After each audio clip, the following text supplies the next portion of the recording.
जनता को, देश की शक्ति हम पकड़ाना चाहते हैं।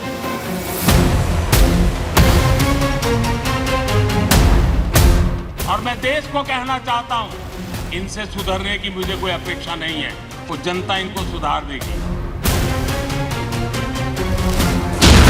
सीट बंटवारे पर इंडी में दंगल शुरू। वो 28 विपक्षी दलों से बना ऐसा इंडी गठबंधन है जो पीएम मोदी को 2024 के लोकसभा चुनाव में हराने का ख्वाब देख रहा है।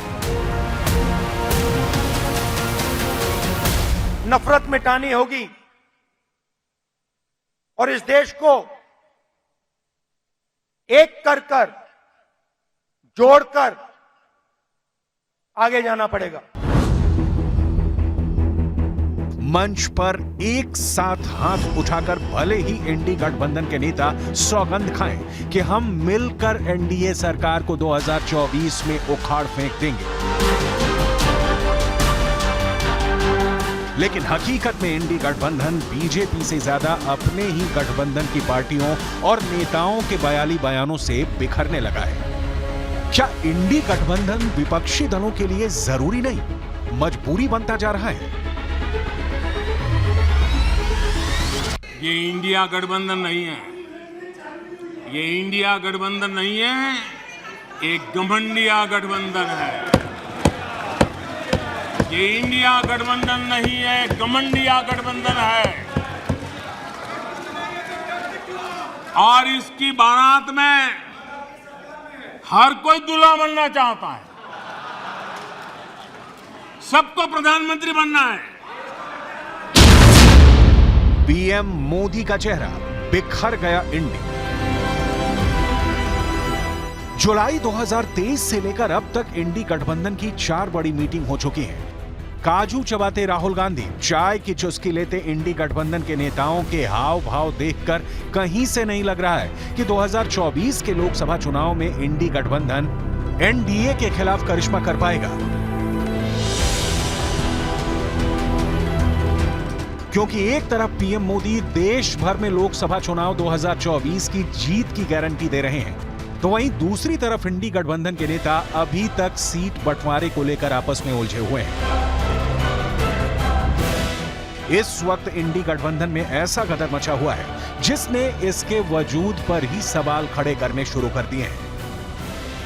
पहला और सबसे बड़ा सवाल यही है कि अभी तक इंडी गठबंधन में सीटों का बंटवारा क्यों नहीं हुआ। दूसरा सवाल है कि अभी तक इंडी गठबंधन का संयोजक का नाम तय क्यों नहीं हुआ।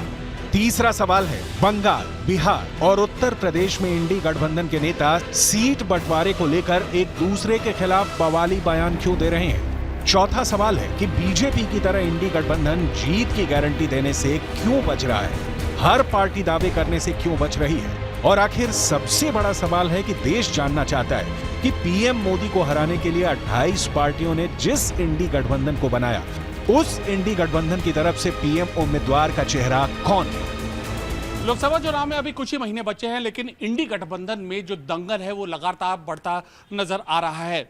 एक और तो लोकसभा में जो सीटों का बंटवारा है उस पर बात नहीं बन पाई है, तो दूसरी ओर बिहार और पश्चिम बंगाल ऐसे राज्य हैं जहां पर कोई भी एक नेता ऐसी गारंटी भी नहीं ले रहा है कि सीट का बंटवारा हो भी पाएगा या नहीं। लोकसभा चुनाव में कुछ ही महीनों का वक्त बचा है और बीजेपी का सामना करने का इंडी गठबंधन का दावा हवा हवाई होता नजर आ रहा है। कांग्रेस मध्य प्रदेश, राजस्थान, गुजरात जैसे कई राज्यों में बड़े भाई की भूमिका में रहना चाहती है, लेकिन महाराष्ट्र और पश्चिम बंगाल जैसे राज्यों में सहयोगी दलों से तालमेल बनता नहीं दिख रहा है। उत्तर प्रदेश और बिहार में भी सीट शेयरिंग का फॉर्मूला आसानी से सुलझता नहीं नजर आ रहा। जब स्वार्थों का टकराव होता है और स्वार्थी गठबंधन बनता है तो ये तो वाजिब है ना। पहले हुआ नीतीश बाबू को दे रहे हैं कन्वीनरशिप, अब उनके क्लोज लोग बोल रहे हैं कि वो कोई आवेदन दिए थे क्या, वो तो पीएम के दावेदार हैं। वहाँ ममता जी हैं, वहाँ राहुल गांधी के समर्थक हैं। आजकल मैंने सुना है कि उद्धव ठाकरे को भी लोग पीएम के रूप प्रोजेक्ट करते हैं। तो ये स्वार्थी गठबंधन, मोदी विरोधी गठबंधन, जिसका एक ही काम है कि हम किसी प्रकार से सत्ता में आए और मोदी जी को रोके। और एक तरफ मोदी जी, एनडीए, भाजपा, भारत का विकास। इधर कांग्रेस की अलायंस कमेटी की रिपोर्ट के हवाले से दावा किया जा रहा है कि अपने कमजोर संगठन के बावजूद भी कई राज्यों में कांग्रेस ज्यादा सीटों पर चुनाव लड़ना चाहती है। सूत्रों का कहना है कि उत्तर प्रदेश की 80 लोकसभा सीटों में से 15 से 20 पर चुनाव लड़ना चाहती है। इसके अलावा कांग्रेस महाराष्ट्र की 48 सीटों में से 16 से 20 सीटें, बिहार की 40 सीटों में से 4 से 8 सीटें और पश्चिम बंगाल की 42 सीटों में से 6 से 10 सीटें चाहती है। सहयोगी दल इतनी सीट देने के लिए किसी भी कीमत पर राजी नहीं है। टीएमसी और शिवसेना इसमें सबसे बड़ा रोड़ा है। ये मुंगेरी लाल का सपना है, ये पूरा होने वाला नहीं है। क्योंकि ममता बनर्जी को कांग्रेस अच्छी नहीं लगती, कांग्रेस को डीएमके अच्छी नहीं लगती, डीएमके को केसीआर अच्छे नहीं लगते, केसीआर को केजरीवाल अच्छे नहीं लगते, केजरीवाल को भगवंत मान अच्छे लगते हैं और कांग्रेस पार्टी अच्छी नहीं लगती। तो ये नीतीश कुमार अपना डफली बजा रहे हैं, लालू यादव अपना राग गा रहे हैं, अखिलेश जी अपना राग गा रहे हैं। ये भानुमति का कुनबा है, ना जिसके पास नेता है, ना नीति है, ना एक योजना है। और ये सभी लोग देश के अंदर कमज़ोर सरकार लाना चाहते हैं। देश की जनता देश के अंदर नरेंद्र मोदी जी को नेतृत्व में एक मजबूत सरकार दोबारा तीसरी बार लाना चाहती है।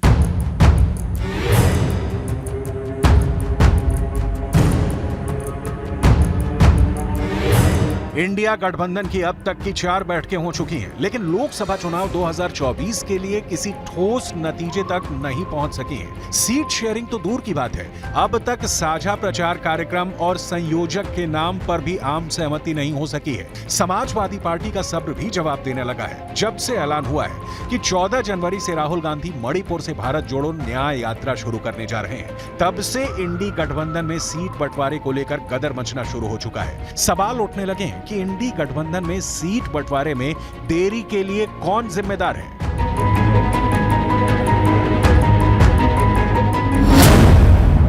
इंडी में बड़ा सवाल, जीत की गारंटी कौन देगा? No, every party wants to fight every seat, and then there'll be negotiations. Who will do better?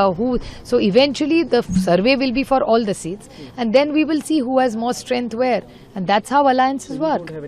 हमें उम्मीद है कि जितने भी विपक्ष के दल हैं, जिसमें बंगाल में मुख्यमंत्री जी आदरणीय ममता बनर्जी जी, बिहार और जितने भी देश के दल हैं जो कांग्रेस पार्टी के साथ गठबंधन करके लड़ना चाहते हैं, हमें उम्मीद है यात्रा से पहले उन्हीं सभी प्रदेशों की सीट का बंटवारा हो जाएगा, जिससे लड़ाई और मजबूती से लड़ी जा सके। इंडी गठबंधन फिलहाल जमीन से ज्यादा कागजों पर ही नजर आ रहा है।